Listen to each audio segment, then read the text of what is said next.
জুবিন দাক খুব ভাল লাগে জুবিন দাক নোহোৱা হৈ গ'ল কিন্তু তথাপি আমাৰ কিন্তু অন্তৰত সদায় জীয়াই আছে হয় হয় আমাৰ অন্তৰত সদায় তেখেত থাকিব আৰু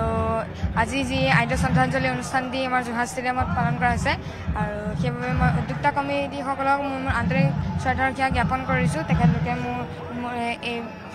বাবে তেখেতলোকে মই মোৰ আন্তৰিক ধন্যবাদ জ্ঞাপন কৰিছোঁ আৰু তুমি নিৰ্মাণ কৰিছা গোটেইটো তুমি বনাইছা হয় নিৰ্মাণ কৰিছোঁ আচলতে কালিৰ পৰা এই কামভাগ আৰম্ভ কৰিছোঁ আৰু এতিয়ালৈকে সম্পূৰ্ণ হোৱাকৈ নাই সম্পূৰ্ণ হ'বগৈ অলপ দেৰি পিছত কাম আছে অলপ আৰু তাৰ লগতে মই এতিয়া যিখনত যিটো আপোনালোকে ক'লে যে জুবিন দাৰ মাজত সদায় যে থাকিব সেইবাবে মই চিৰকাল শব্দটি ব্যৱহাৰ কৰিছোঁ এইকাৰণে ব্যৱহাৰ কৰিছোঁ যে জুবিন দাই তেখেতৰ যি কণ্ঠৰে আমাৰ অসমীয়া সংস্কৃতিলৈ যিখিনি অৱদান তেখেতৰ গীত আৰু তেখেতৰ যি সংগীত আগবঢ়াই থৈ গৈছে সেয়া আমাৰ মাজত সদায় অমৰ হৈ থাকিব আমাৰ মাজত সদায় জীয়াই থাকিব সেইবাবে মই এই চিৰকাল শব্দটি ব্যৱহাৰ কৰিছোঁ নিশ্চয় নিশ্চয় চিৰকাল জুবিনৰ জন্ম 18 নৱেম্বৰ 1972 আৰু তেওঁৰ মৃত্যু নাই তেওঁৰ 18 নৱেম্বৰ 1872 পৰা 1972 পৰা চিৰকাল জীয়াই থাকিব কিন্তু খুব সুন্দৰ বাঁহী বজায় অভিয়ে মায়াবিনীটো বাঁহীত বজাই শুনাব আৰু আজি সকলোৱে যি ইয়ালৈ শ্ৰদ্ধাঞ্জলি জনাবলৈ আহিছে তেওঁলোকে সকলোৱে কিন্তু অভিৰ যি এবাৰ অভিয়ে বজোৱা মায়াবিনী তেওঁৰ বাঁহীত শুনিবলৈ বিচাৰিছে আৰু আমিও নিজ দৰ্শকসকলক শুনাবলৈ চেষ্টা কৰিম অভি মায়াবিনীটো এবাৰ বজোৱা নিশ্চয়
সুন্দৰ এগৰাকী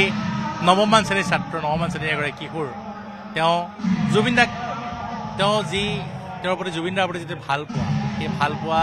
তেওঁৰ ছবি তেওঁৰ শিল্পৰ জৰিয়তে দেখুৱাইছে সেইটো অজস্ৰজন মানুহ লাগি আছে কিন্তু এগৰাকী শিল্পী আজি সকলোৰে দৃষ্টি আকৰ্ষণ কৰিছে আপুনি বিচৰা বাতৰি পাব কেৱল নিউজ 18 এপত নিউজ 18 এপ ডাউনলোড কৰিবলৈ স্কেন কৰক এই QR কোড গুগল প্লে ষ্টৰতো পাব এই নিউজ 18 এপ